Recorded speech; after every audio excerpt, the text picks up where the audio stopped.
দীর্ঘ 1.5 মাস পর ঈদ পালন করতে বাড়িতে আসলাম, আর এইবারের যাত্রাটা ছিল খুবই ভয়ঙ্কর।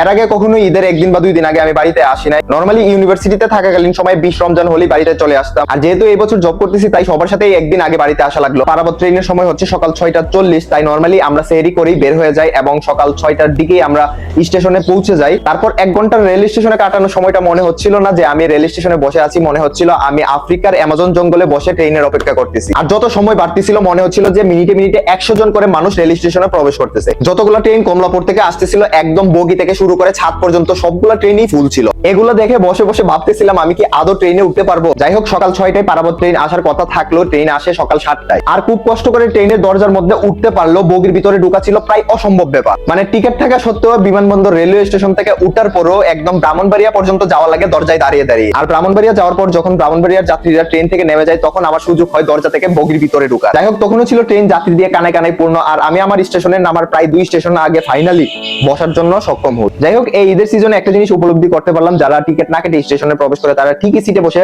ভ্রমণ করে, আর যারা টিকিট কেটে স্টেশনে প্রবেশ করে তাদের অনেকেই আছে যারা ট্রেনে উঠতেই পারে না। আর ভিডিওর শেষ প্রান্তে সবাইকে জানাই অনেক অনেক ঈদের শুভেচ্ছা, ঈদ মুবারক। আর যারা দূর দূরান্ত থেকে এত কষ্ট করে ফ্যামিলির সাথে ঈদ পালন করতে গেছেন, তাদের প্রত্যেকটা দিন যেন হয় অনেক অনেক সুন্দর।